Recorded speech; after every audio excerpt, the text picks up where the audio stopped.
Have you ever been texting someone? Things seem to be going great, and then suddenly silence, no reply, no explanation, just ignored. It's confusing, it's frustrating, and let's be honest, it hurts. But here's what most women don't realize. When a man pulls away or goes quiet, it's rarely about you, but how you respond. That changes everything. In the next few minutes, I'm going to break down why men suddenly go cold, and more importantly, how to respond in a way that actually makes him come back, without begging, chasing, or playing games. You're not here to decode mixed signals, or play emotional detective. You're here to reclaim your power. So if you're tired of overthinking every text, if you're done wondering what did I do wrong, and if you're ready to turn the tables, to make him notice your absence, not take your presence for granted, you're in the right place. This video is going to shift your entire perspective on male behavior, and give you the emotional leverage to stop reacting, and start leading. Because here's the truth, a high-value woman doesn't chase, she attracts. And when you learn what I'm about to share, he'll realize exactly what he lost the moment you stop trying. So don't click away, the next few minutes might just change how you see every relationship from here on out. Let's get into it. Let's talk about one of the most frustrating parts of modern dating. The pullback. Everything seems to be going great. You're texting daily, maybe seeing each other often, you feel connected, and then, out of nowhere, he slows down. The texts become shorter, the replies take longer, and that effort he was giving, it fades. At first, you might try to justify it. Maybe he's busy, maybe he's stressed, but deep down you feel it, he's retreating, and your instinct, you want to fix it. You might send that extra message, be a little sweeter, maybe even ask if something's wrong. But here's the hard truth. When a man starts to pull back, chasing him only pushes him further away. Now, here's what most people don't tell you. Pullbacks are normal. They're part of the emotional rhythm in many early relationships. Men often pull away when they're processing their feelings, when intimacy starts to grow, or even when they're unsure about their own readiness. It's not always a sign he's lost interest, but how you respond can determine whether he comes closer or detaches completely. When you react with panic, fear, or overcompensation, you unintentionally affirm his doubts. You show him you're emotionally dependent on his attention, and that changes how he sees you. But when you respond with stillness, calm, and confidence, that's when everything shifts. Men are wired to value what they perceive as scarce and self-contained. When you lean back instead of forward, you create space, and in that space he starts to wonder. He starts to miss you. He starts to remember the energy you brought. Pullbacks aren't rejections, they're tests, not of your worth, but of your self-control, your self-respect, and your ability to let him feel your absence without fear. So don't take his distance as a sign to prove your value. Take it as a chance to embody it. Because the moment you stop trying to pull him back is often the moment he starts finding his way back on his own. And that is power. When a man ignores you, it triggers something deep, something primal. You start to question yourself. Did I say something wrong? Was I too much? Not enough. And in that emotional storm, many women make the same critical mistakes. And these mistakes don't just push him further away. They damage your self-worth in the process. Let's talk about the most common one, chasing. You feel the connection slipping, so you overcorrect. You double text. You send the "Hey, are you okay?" or the "I just want to make sure I didn't do anything wrong" message. And while it feels honest and vulnerable in the moment, what it really does is hand him all the power. It signals that you're more invested in his validation than your own emotional balance. Another mistake, overanalyzing everything. You reread every text, replay every conversation, dissect his tone, his timing, his emoji use, trying to find clues. But here's the truth. When someone is ignoring you, it's not always about what you did. Sometimes it's about where he is, mentally, emotionally, or even just in his life. And even if it was about you, does obsessing bring clarity, or just anxiety? Then there's performative indifference. Pretending you don't care, posting stories just to get his attention, talking to other guys hoping it triggers jealousy. It's a trap, because you're still reacting to him. You're still letting his absence dictate your actions. Real confidence isn't pretending you don't care. It's caring about yourself more than his silence. Another common pitfall is venting to the wrong people. Sometimes friends mean well, but they'll say things like, just text him. Maybe he didn't see your message. Or guys are dumb, you have to show them you care. And while that advice might feel comforting, it usually encourages you to chase, when what you really need is to pause. And here's a subtle but damaging one. Internalizing his silence as a reflection of your value. This is where the spiral begins. You start to think, if he really liked me, he wouldn't do this. That thought hurts, because we equate someone's presence with our worth. But people's behavior is rarely a perfect mirror. Sometimes they ghost because they're emotionally unavailable. Sometimes they disappear because they're intimidated. And sometimes because they're just not ready for what you bring to the table. You can't control whether someone chooses to show up, but you can control what you won't tolerate. Silence can be a form of communication, and often it's louder than words. Instead of filling in the blanks with desperation or self-blame, let the silence speak. Don't fall into the trap of chasing clarity from someone who's already shown you confusion. Your peace is too precious for that. Because the moment you stop trying to win someone back is often the moment you start winning yourself back. So what actually goes on in a man's mind when you stop trying? You pull back, you go quiet, you stop checking his stories, stop liking his posts, stop initiating anything, and suddenly something shifts. Most women assume that when they go silent, he just moves on, that he's relieved, that he never cared. But the truth, it's the opposite, especially if there was genuine connection. See, when you do the one thing most women don't, when you don't react, don't reach out, and don't explain yourself, it creates disruption. Men are used to a certain emotional pattern. They pull back, and women lean in. It's been conditioned. It strokes the ego. It confirms his control over the dynamic. But when you don't lean in, when you do the unexpected and hold your energy back, his mind gets loud. At first he might feel relief. Okay, space, no pressure. But then days pass, silence lingers, and now it's him wondering, why hasn't she reached out? Is she over it? Did she meet someone else? And more importantly, did I misjudge her value? That's when curiosity kicks in. And curiosity is powerful. It's the beginning of renewed attraction. Because now you're not feeding his ego. You're not accessible. You're not giving him emotional reassurance. You've become a question mark instead of a period.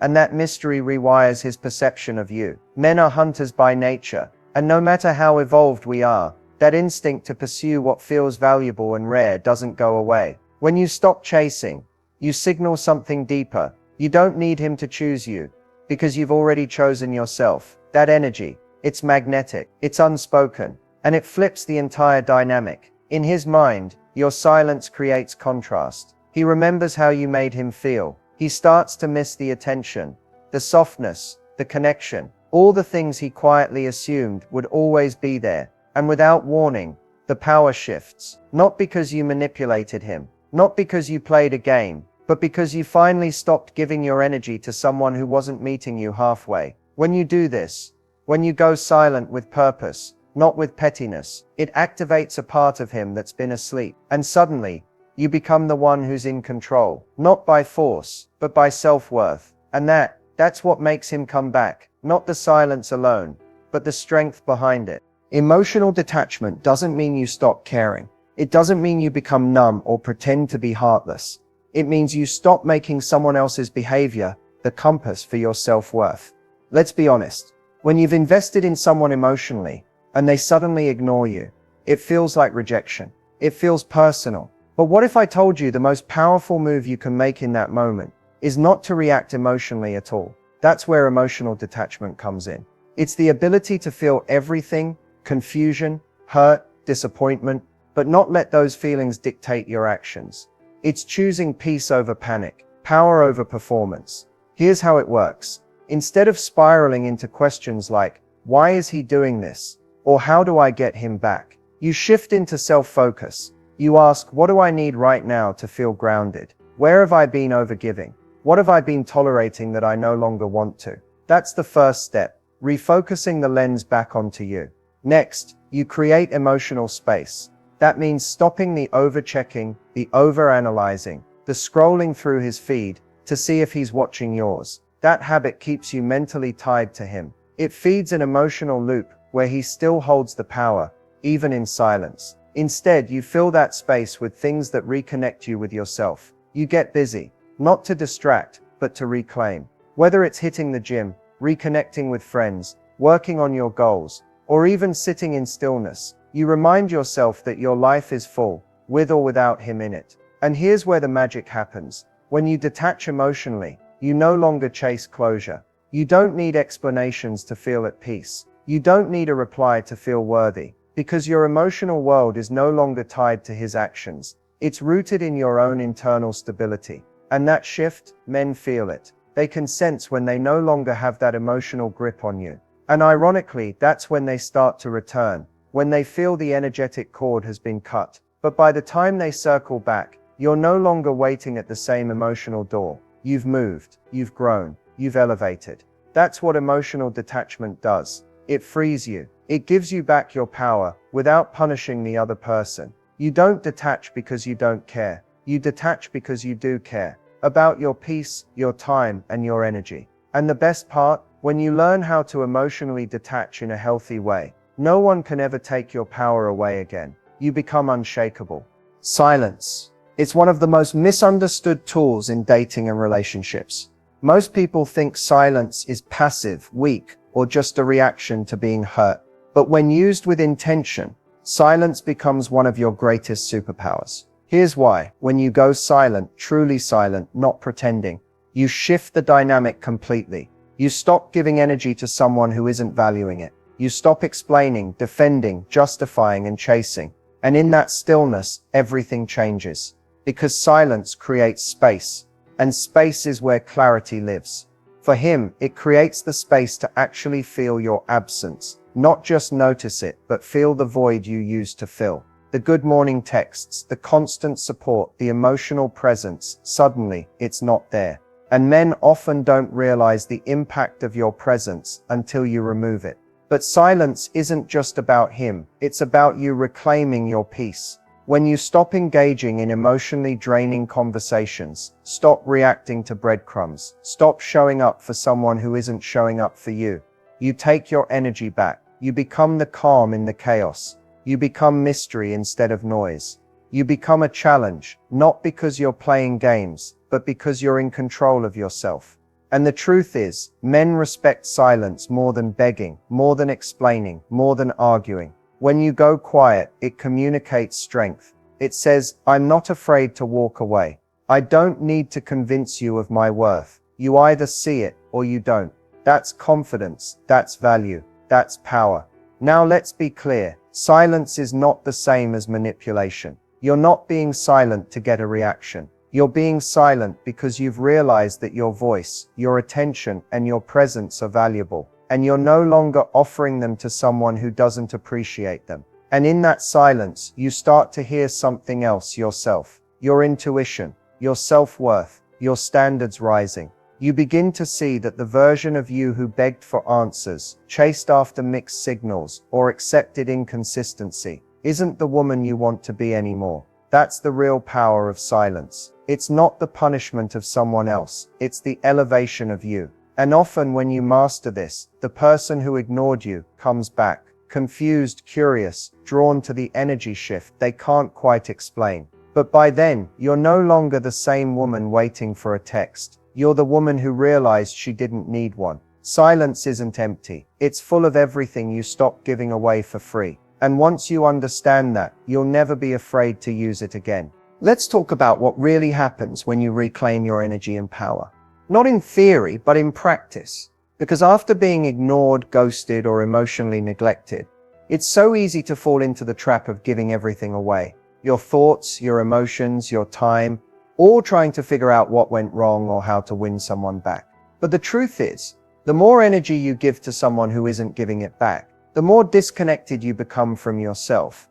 Reclaiming your energy isn't just about cutting someone off. It's about choosing yourself every single day. It starts when you stop outsourcing your emotional stability to someone else's behavior. You stop waiting for a text to feel validated. You stop measuring your worth by how someone else sees you. And instead, you start building a life that feeds you. Ask yourself, where has your energy been going? Has it been wrapped up in checking your phone every hour? Has it been replaying conversations, wondering what you could have said differently? Has it been spent trying to prove you're enough for someone who couldn't even give you clarity? Now imagine redirecting all that energy back into you. Instead of worrying about him, you start showing up for yourself. You go to the gym not to glow up for revenge, but because your body deserves to feel strong. You focus on your career, your goals, your friendships, not to distract but to build. You create joy, peace, and movement in your own life. And suddenly you're no longer just reacting, you're leading. This is what reclaiming your power looks like. You stop seeking closure from people who are emotionally unavailable. You stop over-explaining to people who already made a decision. You stop shrinking just to be easier to love. And you start protecting your energy like it's sacred, because it is. When you do this, something profound happens. Your presence shifts. Your aura becomes different. You walk differently. You speak with more certainty. People notice, and yes, the person who once ignored you might notice too. But by then you're not waiting. You're not seeking revenge. You've simply outgrown the version of you that tolerated less than you deserve. Reclaiming your power doesn't mean closing your heart. It means opening it toward yourself. Loving yourself deeply enough that you won't settle for breadcrumbs, confusion, or inconsistency ever again. This isn't just about getting someone to come back. This is about getting you to come back to your own life, your own light, and your own truth. And once you've done that, you'll never give your energy away so easily again. Let's get real. If someone ignored you, ghosted you, or suddenly pulled away, of course you've thought, I hope he regrets it. And you know what? That's okay. It's human to want someone to realize what they lost. But here's the twist. You don't make a man regret ignoring you by trying to get him back. You make him regret it by becoming the version of yourself he never thought you'd become, the one who doesn't wait for him. See, most people expect you to react, to chase, to ask questions, to break down. And when you don't, when you go quiet, glow up, level up, and stay unbothered, that's when the regret starts to creep in. Here's what happens psychologically. When someone sees you continue to thrive after they've pulled away, it challenges the ego. It disrupts the narrative they created in their head, that you'd always be there, always waiting, always trying to fix it. But now they see your silence. They see your evolution. They feel your absence. And suddenly, they start to wonder. Regret doesn't hit when you beg. It doesn't hit when you reach out to just check in. It hits in the silence, in the glow up, in the way you carry yourself like nothing broke you. The secret isn't revenge, it's reinvention. Start showing up for yourself on a higher level, not for him, for you. Take care of your body. Say yes to new opportunities. Upgrade your mindset. Post with purpose, not to get attention, but to reflect the reality of who you're becoming. Speak less, move smarter, be where joy lives. Let your presence and your absence speak volumes. And when he checks your page, when he hears your name, when he sees you out, he won't just remember the woman who once wanted him. He'll see the woman he can't reach now. And that is where regret lives, not in guilt, but in realization. Realization that he had access to a rare energy and fumbled it. You never have to manipulate a man into regretting losing you. Just stop showing up for people who stopped showing up for you. Be unavailable to low effort. Make your peace louder than your pain. And most importantly, don't do any of this for him. Do it because the version of you that tolerates being ignored is not the version you're becoming. Let him regret it. That's his journey. You've already moved forward. If you've ever wondered why men pursue, why they sometimes chase hard in the beginning and then cool off without warning, you're not imagining things. There's real psychology behind how and when men pursue. And once you understand it, you'll stop taking their hot and cold behavior personally and start using it to your advantage. Here's the truth. Men are wired to pursue, but not just anyone.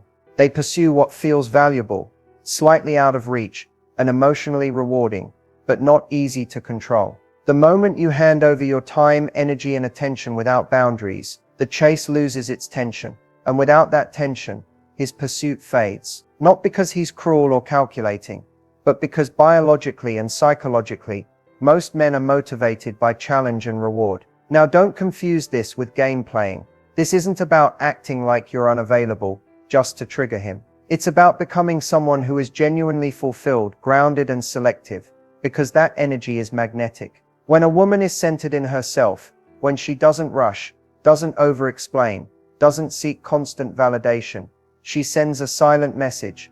I'm not looking for someone to complete me. I'm already whole.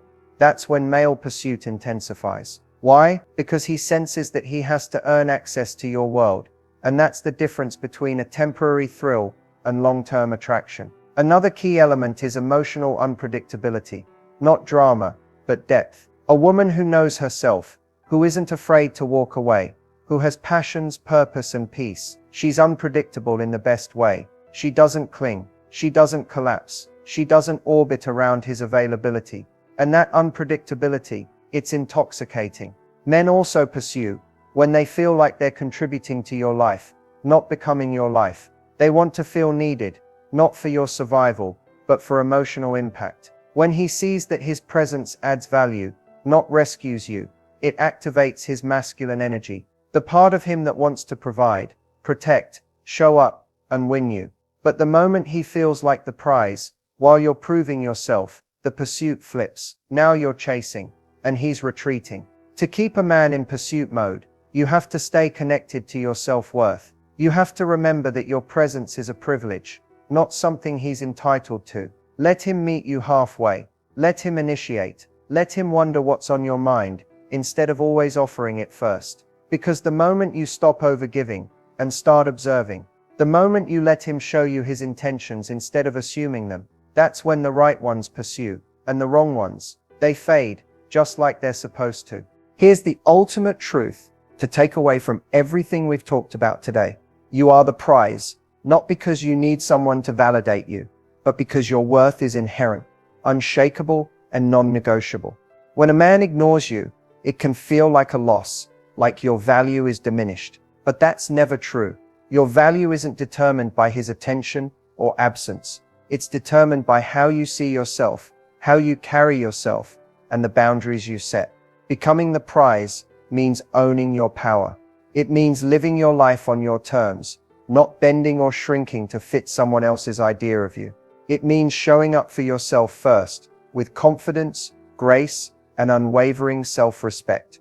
When you embody that energy, you're no longer chasing validation or approval. Instead, you're radiating a magnetic confidence that naturally draws people in, not because you're trying to, but because you know your worth. This shift changes everything. It flips the script from desperate to desirable, from reactive to radiant. And yes, men notice this. They feel the difference. They sense when you're grounded, when you have standards, when you won't settle for less than you deserve. But becoming the prize isn't about perfection. It's about authenticity. It's about embracing your strengths and your flaws, your past and your growth. It's about loving yourself enough to walk away from anything or anyone that doesn't serve your highest good. Remember, the moment you stop waiting for someone else to validate your worth, you start living a life full of freedom, joy, and power. So if you take one thing away from this video, let it be this: your value is not up for negotiation. Your energy is sacred. And the best relationships, the ones worth having, come when you show up as the prize you already are. Become that woman, live that life, and watch how the right people come into your world. Because when you become the prize, you're not just someone to be won, you're someone who wins.